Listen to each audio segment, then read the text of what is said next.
O tempo é de Deus, Ele sabe o tempo certo, né? De cada um, Ele conhece cada um que vai estar na casa dele. Ele sonda nossa mente e nosso coração. Ele conhece o nosso sentar, o nosso deitar. Foi Ele que nos formou lá no ventre das nossas mães. E mesmo antes da fundação do mundo, Ele já conhecia eu e você. Então, o maior prazer é nós estarmos na casa do Pai. O maior prazer, a maior glória na minha e na tua vida é saber que o nosso nome está escrito no livro da vida. Que nós possamos continuar lutando, que nós possamos continuar caminhando para que o nosso nome venha permanecer no livro da vida. Porque a palavra do Senhor diz para mim e para ti, que aquele que chegar até o fim, esse sim herdará a vida eterna. Não é parando no meio do caminho, não é voltando para trás, que nós vamos herdar o reino de Deus. É aquele que chegar até o fim. Aquele que chegar até o fim, independente de chegar na nossa ceia, o Senhor vier hoje tirar meu fôlego de vida e me levar para a glória. Independente se eu tiver que caminhar mais um mês, 2 meses, 1 ano, 2 anos, eu não sei. Até que dia o Senhor vai fazer eu permanecer aqui na face dessa terra. Mas eu sei, enquanto não chegar essa hora, eu vou ter que caminhar até o fim. Enquanto que Jesus não voltar sobre as nuvens, nós vamos ter que caminhar até o fim. Vamos abrir as nossas Bíblias no Evangelho de Lucas, capítulo 15, versículo 11. Uma palavra bastante conhecida, mas essa palavra que o Senhor tem colocado no meu coração. Há umas 2, 3 semanas atrás, o Senhor já vinha falando comigo. Evangelho de Lucas, capítulo 15, versículo 11. Amém, amada igreja? A parábola do filho pródigo. Ele disse: um certo homem tinha 2 filhos, e o mais moço deles disse ao pai: Pai, dá-me a parte da fazenda que me pertence. E ele repartiu por eles a fazenda. E poucos dias depois, o filho mais novo, ajuntando tudo, partiu para uma terra longínqua, e ali desperdiçou a sua fazenda, vivendo dissolutamente. E havendo ele gastado tudo, houve naquela terra uma grande fome, e começou a padecer necessidade. E foi e chegou-se a um dos cidadãos daquela terra, o qual o mandou para os seus campos a apacentar porcos. Ele desejava encher o seu estômago como as bolotas que os porcos comiam, e ninguém lhe dava nada. E caindo em si, disse: quantos trabalhadores do meu pai têm abundância de pão, e eu aqui pereço de fome. Levantar-me-ei e irei ter com meu pai, e dir-lhe-ei: Pai, pequei contra o céu e perante ti, já não sou digno de ser chamado teu filho, faz-me como um dos teus trabalhadores. E levantando-se foi para seu pai, e quando ainda estava longe, viu o seu pai, e se moveu de íntima compaixão, e correndo lançou-se-lhe ao pescoço e o beijou. E o filho lhe disse: Pai, pequei contra o céu e perante ti, e já não sou digno de ser chamado teu filho. Mas o pai disse aos seus servos: trazei depressa a melhor roupa, e vestiu-lhe, e põe-lhe um anel na mão e sandália nos pés. E trazei o bezerro cevado, e matai-o, e comamos e alegramos-nos, porque este meu filho estava morto e reviveu, tinha se perdido e foi achado. E começaram a alegrar-se. E o seu filho mais velho estava no campo, e quando veio e chegou perto de casa, ouviu a música e as danças. E chamando um dos servos, perguntou-lhe que era aquilo. Ele lhe disse: veio teu irmão e teu pai matou o bezerro cevado, porque recebeu são e salvo. Mas ele se indignou, não queria entrar, e saindo o pai estava com ele. Mas respondendo ele, disse ao pai: eis que te sirvo há tantos anos, sem nunca transgredir o teu mandamento, e nunca me deste um cabrito para alegrar-me com os meus amigos. Vindo, porém, este teu filho, que desperdiçou a tua fazenda com as meretrizes, mataste-lhe o bezerro cevado. Ele lhes disse: filho, tu sempre estás comigo, e todas as minhas coisas são tuas. Mas era justo alegrarmos e regozijarmos, porque este teu irmão estava morto e reviveu, tinha se perdido e foi achado. Amém, amada igreja? Pode se assentar. Essa parábola é uma parábola que Jesus nos deixou relatada aqui na Bíblia, assim como a parábola da ovelha perdida, assim como a parábola da dracma perdida. A ovelha se perdeu por um descuido, estava caminhando uns com as outras, desapercebidas, foi se afastando. A dracma se perdeu dentro de casa, e o filho pródigo, por sua decisão, ele saiu de casa. Foi uma decisão que este moço tomou. Ali no 12 fala: e o mais moço deles disse ao pai: pai, dá-me a parte da fazenda que me pertence. E ele repartiu por eles a fazenda. Não era tempo ainda daquele jovem receber a herança do pai. Não era tempo dele pedir a herança do pai. O pai não precisava dar a herança naquele momento para o seu filho. A palavra nos diz que o pai não deu somente para o filho mais novo, mas o pai repartiu entre eles a mesma porção. O pai repartiu para o filho mais novo e para o filho mais velho. O pai repartiu, sem reclamar, sem falar nada, simplesmente o pai repartiu. Eu vejo aqui, amados, nesse capítulo 12, que o filho mais moço, quando pediu a herança para o pai, ele não foi uma decisão da noite para o dia, do dia para a noite, que ele tomou essa decisão de pedir a herança para o pai. Foi algo que foi gerado no coração dele. A palavra de Deus não relata para mim e para você, mas eu creio que foi algo que foi gerado no coração dele, através das falsas amizades, das falsas companhias, dos falsos amigos que este moço tinha, de levar algo até o ouvido dele, de colocar esse desejo no coração dele, de querer ver o mundo lá fora, de querer viver o mundo lá fora, quando ele tinha tudo dentro da casa do pai. Na casa do pai ele tinha do bom e do melhor. Na casa do pai ele tinha comida, ele tinha alimento, ele tinha vestes, não faltava nada na casa do pai. Mas essa decisão ele não tomou da noite para o dia. Foi algo que foi gerado dentro do coração dele. Foi algo que ele foi alimentando dentro do coração dele, dia após dia. E chegou um momento que ele chegou até o pai, criou coragem e disse: pai, dá-me a parte da herança. E o pai não criticou, porque como ele era filho, eu não sei a idade desse moço, mas com certeza que pequenininho o pai já ensinava essa criança.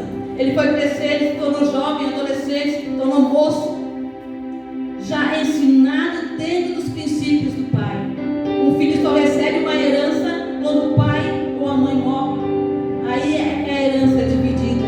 E ali no capítulo 13, e poucos dias depois, o filho mais novo, ajuntando tudo, partiu para uma terra longínqua, e ali desperdiçou a sua fazenda, vivendo dissolutamente. Olha só o que o inimigo faz através de uma decisão, através de algo que eu e você ouvimos. Lá em 1 Coríntios 15, 33 fala que as más conversações corrompem os bons costumes. Vamos cuidar com aquilo que eu e você estamos ouvindo por aí. Vamos cuidar com aquilo que eu e você estamos vendo por aí, porque isto é uma porta aberta. O inimigo não precisa de muito, ele precisa somente de uma coisinha de nada para entrar na minha e na tua vida, através daquilo que eu e você ouvimos, através daquilo que eu e você estamos vendo. Esse moço ouviu, quem sabe, os amigos dizer: meu Deus, lá fora é tão bom, a gente sai, a gente faz festa, a gente bebe, a gente se diverte. E foi através de algo que ele ouviu, que foi gerado no coração dele. Ele pediu a herança e ele foi para onde? Para uma terra muito longe da casa do pai. Ele não ficou por perto da casa do pai, mas ele foi para uma terra muito longe da casa do pai. Ele se afastou da presença do pai.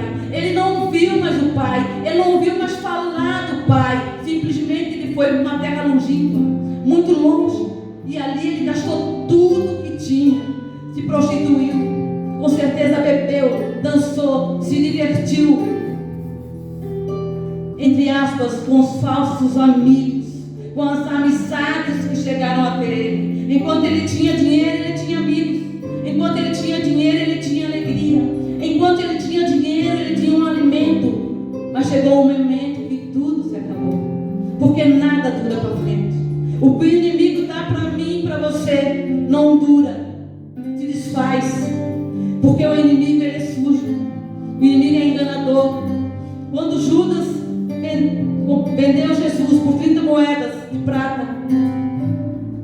Quando ele foi devolver e jogou, porque traísse sangue inocente diante daqueles soldados, eles não quiseram mais saber. Porque o nosso adversário, ele faz assim. Ele arma uma cilada, ele arma uma armadilha. Se eu e você aceitar, nós vamos cair, vamos perecer. Assim como esse jovem, ele tinha de tudo na casa do Pai, não lhe faltava nada. Nós temos tudo aqui na casa do Pai, não falta nada para mim, para você. Enquanto que nós estamos na casa do Pai, o Senhor está livrando. Enquanto que nós estamos aqui na casa do Pai, o Senhor está lá dentro do nosso lar, guardando o nosso lar. Enquanto que nós estamos aqui na casa do Pai, fazendo a vontade do Pai, o Pai está guardando nossos filhos, nossos netos, a nossa família, a nossa parentela. O Senhor está guardando quando eu e você estamos na casa do Pai.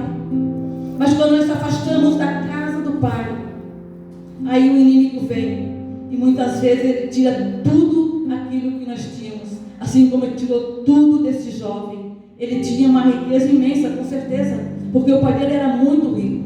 O pai dele tinha fazendas, repartiu a herança, mas num instantinho a herança se foi, porque ele gastou com o quê? Com coisas ilícitas, com coisas que não provinham de Deus, com coisas que não agradavam a Deus. A palavra do Senhor nos diz que todas as coisas nos são lícitas, mas nem todas nos convêm. Todas as coisas nos são lícitas, mas nem todas edificam a minha tua vida. Nem em tudo nós podemos tocar, nem em todo lugar nós podemos colocar a planta dos nossos pés. Nós temos que ser vigilantes para não cair em tentação. Porque quando o inimigo arruma uma cilada, quando ele prepara uma bandeja, Deus sempre avisa. A palavra dele diz que ele sempre avisa. Ele não deixa passar em branco. De uma forma ou de outra, o Senhor avisa eu e você da cilada, da armadilha que o inimigo tem preparado para mim e para você. E havendo ele gastado tudo, houve naquela terra uma grande fome e começou a padecer necessidade. Veja bem, amada igreja, Deus é tão fiel. Ontem eu estava aqui na igreja, nós estávamos no nosso encontro entre elas. Eu saí de casa de manhã cedo, por volta das 9 horas da manhã. Voltei para casa depois do culto. Meu esposo voltou mais cedo, mas ele não entrou no nosso quarto. Quando eu cheguei em casa, é que ele foi entrar no quarto. E quando ele entrou no quarto, eu liguei o ferro de manhã e esqueci o ferro ligado até as 9 horas da noite. Livramento do Senhor. Uma casa de madeira, uma casa que poderia ter pegado fogo. Eu sem palavras, eu disse: meu Deus, obrigado, Senhor, porque o livramento que tu deste para minha vida, para minha casa, foi grande. Livramento à mão do Senhor. Porque enquanto nós estamos na presença do Senhor, fazendo a vontade de Deus, Ele está guardando a minha, a tua vida. Ele está guardando a minha casa, a tua casa. Mas enquanto nós estamos fazendo a vontade do Pai. E assim como esse jovem, quantos que se afastaram da casa do Pai? Quantos que deixaram de fazer a vontade do Pai? Quantos que recuaram? Quantos que retrocederam? A palavra do Senhor nos diz que a volta do Senhor está mais próxima de quando eu e você aceitamos a Jesus. A volta do Senhor está mais próxima de quando eu e você aceitamos Jesus. E lá no Salmos 24 fala: como eu e você chegaremos diante do Senhor, como nos apresentamos de mãos vazias diante da presença do Senhor naquele dia. Assim como esse jovem, ele deixou o desejo, ele deixou a cobiça entrar no coração dele. Gastou a herança. Veio uma fome, ele começou a passar necessidade. Precisou ir atrás de comida, de alimento. Encontrou algo, uma fazenda para cuidar de porcos. A fome dele era tão grande que ele sentiu o desejo de comer aquelas bolotas na qual os porcos comiam. Mas só que naquele momento, ele se lembrou da casa do Pai. Naquele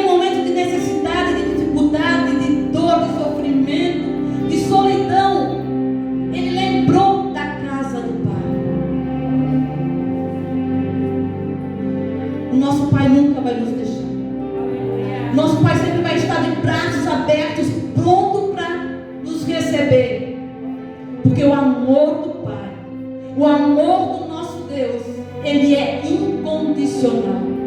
Independente daquilo que eu e você fizemos, daquilo que nós deixamos de fazer, o amor de Deus não muda na minha e na tua vida.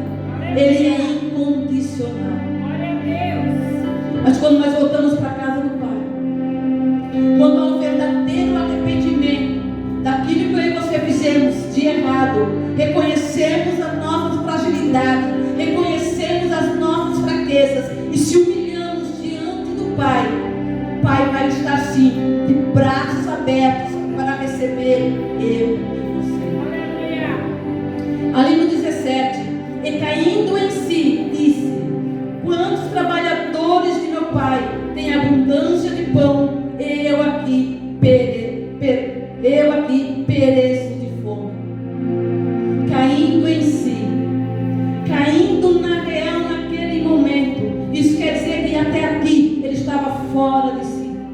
Até aqui o inimigo tinha cegado o entendimento dele. Até aqui ele estava cego espiritualmente. Ele estava fazendo a vontade do inimigo. Ele estava prostrado diante do adversário. Mas só que aqui no 17 fala que ele caiu em si. Os olhos dele foi aberto e ele caiu em si e reconheceu que na casa do meu Pai eu tinha abundância. Na casa do meu Pai eu não passava necessidade. Na casa do meu Pai eu tinha roupa lavada. Na casa do meu Pai eu tinha sandálias. Na casa do meu Pai eu tinha um anel no dedo. Na casa do meu Pai não faltava amor. Na casa do meu Pai não faltava abraço, não faltava carinho, não faltava amizade do Pai. Ele caiu em si. E é assim que o inimigo faz. A palavra dele nos diz que o príncipe desse século já chegou ao entendimento de muitos, e muitos já estão cegos espiritualmente, muitos já estão com a mente cauterizada, porque é isso que o adversário faz. Ele cega o nosso entendimento, ele cauteriza a nossa mente para que nós não venhamos mais entender a palavra, para que eu e você não venhamos mais fazer a vontade do Pai, aquilo que o Pai quer, aquilo que o Pai colocou na minha e na tua mão. O nosso adversário, ele é astuto, ele não tem pressa de derrubar ninguém. Ele vinha trabalhando no coração desse jovem, porque não foi do dia para a noite que ele sentiu esse desejo. Ele estava na casa do Pai, mas ele começou a olhar para o mundo. Ele sentiu o desejo de ir para o mundo. Ele sentiu o desejo de sair de perto do Pai. Por causa das más companhias, dos amigos. E quando ele gastou tudo que ele tinha, abandonou ele. Mas ele caiu em si. Os olhos deste moço foram abertos. Ali no 18 fala: levantar-me-ei e irei ter com meu pai. E direi: Pai, pequei contra o céu e perante ti. Olha só. Primeiro ele caiu em si. Ali no 18 ele começa a ensaiar. Como é que eu vou chegar na casa do Pai? Com que cara eu vou chegar na casa do Pai? O jovem estava envergonhado de voltar para a casa do Pai, por aquilo que o pessoal, os empregados, o irmão iria falar. Ele começou a ensaiar. Levantar-me-ei e irei ter com meu pai. E direi: Pai, pequei contra o céu e perante ti. Já não sou digno de ser chamado teu filho. Faze-me como um dos teus trabalhadores. Ele começou a lembrar da casa do Pai. Ele começou a lembrar que até os trabalhadores na casa do pai dele eram bem tratados. Tinham alimento, tinham amor. E ele começou a lembrar da casa do Pai. Porque quando a gente se afasta da casa do Pai, vem a tristeza, vem a dor, vem a solidão, vem a angústia, vem o desprezo. O inimigo entra com a depressão para que eu e você não viemos nos levantar para voltar para a casa do Pai. Esse jovem foi aberto os olhos dele. Ele lembrou que ele tinha um pai. Ele lembrou que ele tinha um lar onde ele poderia voltar. Foi difícil, eu creio que foi difícil para aquele jovem pastor se levantar e voltar para a casa do pai. Porque ele pediu a herança e gastou tudo que tinha. Ficou sem nada. Imagina a situação daquele jovem, passando necessidade, fome, com as roupas rasgadas, com certeza sujas. Com que cara ele ia chegar diante do pai? Mas ele lembrou do amor do pai. Ele lembrou que o amor do pai era incondicional. E eu creio que ali foi a motivação para ele se levantar, criar coragem e ir até a casa do pai. E ali no 20, ele levantando-se foi para o seu pai, e quando ainda estava longe viu seu pai, e se moveu-se de íntima compaixão, e correndo lançou-lhe ao pescoço. Há quanto tempo que o pai não ia no portão daquela casa esperar o seu filho?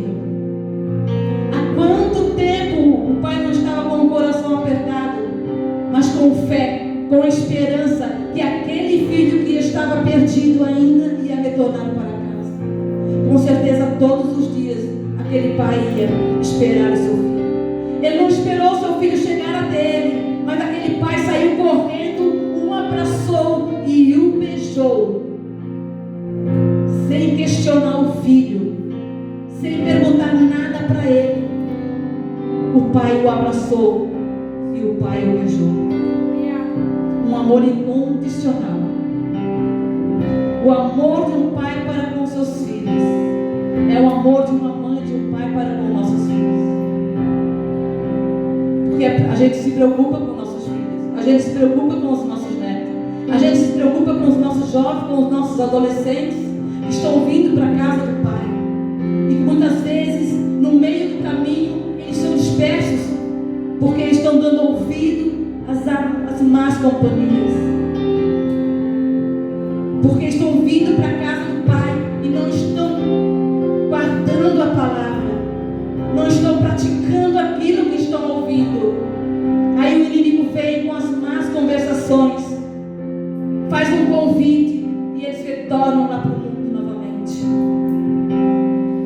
Que nós possamos ser que nem esse jovem, cair em si, reconhecer, se arrepender, tomar uma atitude assim como esse jovem tomou, tomar coragem e retornar para a casa do pai. Por mais difícil que seja, é a decisão mais correta que nós temos que tomar. Primeiro, se arrepender, reconhecer onde nós erramos, reconhecer onde nós caímos, como fala lá em Apocalipse, né? Lembra de onde caíste e te arrepende. Nós temos que lembrar, trazer à memória aonde é que nós erramos, aonde é que nós falhamos, se arrepender e dizer: pai, eu pequei aqui, eu errei aqui, eu não devia ter feito isso, eu não devia ter falado isso, me perdoa, pai, foi aqui que eu errei. É isso que falta muitas vezes para nós, buscar aonde é que eu e você erramos, porque nós somos falhos, nós somos carne, nós somos frágeis. Se nós não vigiamos, nós nos estressamos. Se nós não vigiamos daquilo que vem na nossa mente, na hora da ira, da raiva, nós falamos, deixamos vazar da nossa boca. E a palavra que vaza da nossa boca, ela machuca. E depois para tirar do coração é muito difícil. Então nós temos que vigiar naquilo que está na nossa mente. Não podemos deixar sair da nossa boca.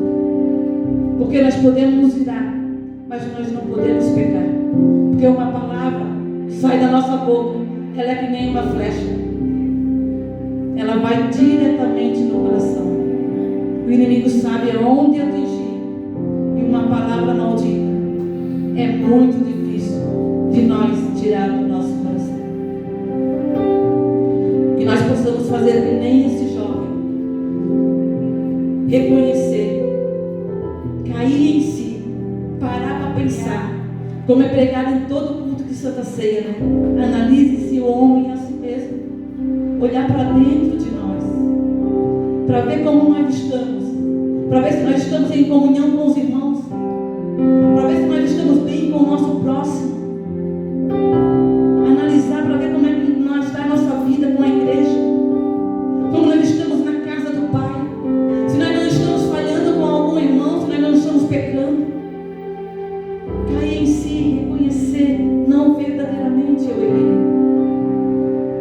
jovem foi corajoso, e muitas vezes eu e você não temos essa coragem de sair do nosso banco e pedir perdão para o nosso irmão. Mas esse jovem, ele reconheceu. Ele voltou. E o pai estava ali de braços abertos. E ali no 21 ele disse, e o filho lhe disse, pai, pequei contra o céu perante ti, e já não sou digno de ser chamado teu filho. Olha só o reconhecimento. Não sou digno de ser chamado teu filho. Mas o pai não quis saber. O pai simplesmente o abraçou e o amou e o recebeu. Matou o bezerro cevado. Pediu para trazerem as melhores roupas, o anel dele, a sandália. Por que a sandália? Porque os escravos, os trabalhadores trabalham descalços. Mas sandália é sinal de liberdade. O filho tinha liberdade novamente na casa do pai. O filho tinha liberdade novamente na casa do pai. Que nós possamos olhar para esta palavra. Que nós possamos olhar para este moço, para este jovem que caiu em si e reconhecer. Ele reconheceu onde ele errou e ele retornou para casa. Não tenha medo de voltar para a casa do pai, porque o pai está de braços abertos para receber.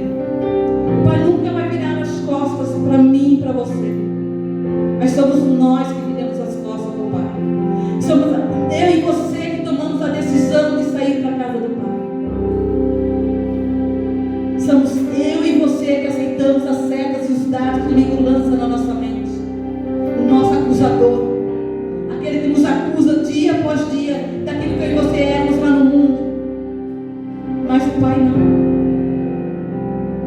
O pai nos chama de filho. Nos chama de filho. Filho, tu és precioso para mim. Filha, tu és preciosa para mim. Eu te espero e te aguardo sim de braços abertos. Não temas de voltar. Não temas de retornar para a casa do pai. Porque o tempo já está próximo. E existem dois caminhos, a palavra do Senhor nos diz. A porta larga, onde tu pode sair e fazer o que tu quiser. O pai te dá o livre-arbítrio para te escolher. Se tu quiser entrar pela porta larga, vai, pode ir. Porque o pai dá acesso. O pai não te obriga. Porque o nosso pai é educado, ele bate na porta. Ele está batendo na porta. Mas a porta que nos leva à salvação, a palavra do Senhor nos diz que ela é estreita. E a cada dia ela está ficando mais estreita. A cada dia o caminho está ficando mais apertado. O caminho na vida desse jovem se tornou apertado. Ele entrou por uma porta larga, por uma porta que ele achava que ia se dar bem, porque era o desejo do coração dele. O pai deu um livre-arbítrio para esse jovem sair. O pai deu a herança sem questionar. E ele pegou e saiu e foi viver a vida dele. Uma vida de pecado, uma vida de orgia. Fazer aquilo que ele tinha desejo, aquilo que ele tinha vontade. Mas ele não sabia que a verdadeira felicidade ele tinha quando ele estava na casa do pai. Caminho estreito e apertado. Servir ao Senhor não é fácil. Nós temos lutas, provações. Todo dia se levanta uma luta, todo dia se levanta uma provação. A palavra do Senhor nos diz que nós temos o nosso dia mau. Temos. Todo dia tem um dia mau na minha e na tua vida. Porque o vento vem e se levanta. Nós não sabemos de onde ele vem, de onde ele vai surgir. Não, nós não sabemos de onde a tempestade vem. E ela vem de onde a gente menos espera. O vento forte vem. É que nem aqueles dois construtores que construíram as suas casas. Um construiu na rocha e outro sobre a areia. A tempestade foi a mesma. O desejo deles foi a mesma de construir uma casa. Só que um foi insensato. O primeiro foi prudente. Ele construiu sobre a rocha. Ele construiu sobre a palavra de Deus. Ele construiu sobre a alicerce de Deus. Sobre a rocha. E o outro construiu, foi por um caminho mais fácil. construiu sobre a areia. A palavra nos diz que a tempestade foi igual para os dois.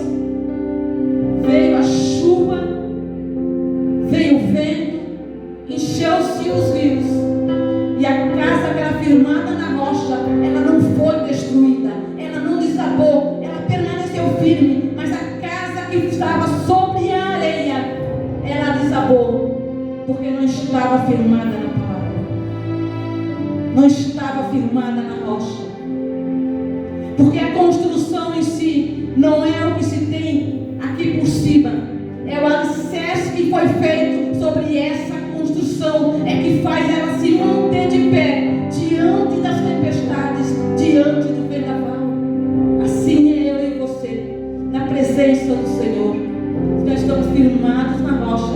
Pode vir a tempestade, pode vir um vento forte, vai doer, nós vamos chorar, nós vamos chorar sim, nós vamos gemer sim, porque quando a luta vem, ela dói. Quando a luta vem, ela faz a gente sofrer. Mas quando nós estamos firmados na rocha, quando nós estamos firmados no alicerce, nós passamos, porque Jesus passa comigo e com você. Esse jovem lembrou da casa do pai. Ele lembrou que na casa do pai ele tinha alicerce. Ele sabia que a casa do pai era firmado na rocha. Ele sabia que ele podia contar com o pai. Que nós possamos fazer que nem esse jovem. Vamos cair em si nesta noite. Vamos reconhecer o que está de errado na minha e na tua vida. Para que Deus possa abrir os nossos olhos espirituais nesta noite. Que Deus possa abrir os nossos ouvidos espirituais nesta noite. Para que nós venhamos reconhecer, se arrepender e retornar para a casa do Pai. A nossa luta não acaba aqui. A nossa luta vai até o fim. Todo dia tem um dia mau. Nós não sabemos de onde se levanta. Se é do lado do esposo, se é do lado dos filhos, se é do lado dos netos. Sempre vai se levantar algo na minha e na tua vida. Mas eu e você estamos alicerçados na rocha. Foi para isso que o Senhor nos levantou, para sermos firmados na rocha, para que quando vem o vendaval, o vento forte, dentro do nosso lar, ali tenha um alicerce. Por mais que eu e você estamos servindo a Jesus sozinhos, estamos batalhando, sofrendo, chorando, gemendo, mas nós estamos aqui na presença do Senhor. Nós possamos a cada dia firmar mais a nossa casa da rocha. De que jeito? Sermos somente ouvintes? Não, porque se somente eu e você sermos ouvintes e não praticantes, nós vamos deixar o inimigo entrar na nossa vida. Mas a partir da hora que eu e você sermos ouvintes e praticantes, começamos a praticar a palavra do Senhor, o inimigo não tem brecha para entrar na minha e na tua vida. É preciso, amada igreja, eu e você ficarmos firmes na presença do Senhor. A palavra nos diz que o amor de muitos se esfriaram. O amor de muitos já se esfriou. É o último momento da igreja do Senhor aqui na face da terra. Para quem vê as redes sociais todos os dias, nós vimos a palavra de Deus se cumprindo. É pai matando filho, é filho matando pai. Tudo se cumprindo a cada dia. Está no último momento. Então cabe a mim e a você nesta noite se colocar na presença do Senhor. Vamos nos colocar de pé nesta noite, irmãos. Se coloca de pé. Vamos fazer uma oração nesta noite. Vamos orar nesta noite. Coloca a mão no teu coração. Vamos repreender toda a fúria do inimigo sobre nossas vidas. Pai, em nome de Jesus, eu quero te pedir agora, Pai. A tua palavra foi pregada, Senhor. Pai, em nome de Jesus, entra agora com o teu mover, entra agora, Senhor querido, com o teu agir. Vai de encontro, Jesus querido, a cada lar. Vai de encontro agora, Senhor, a cada família.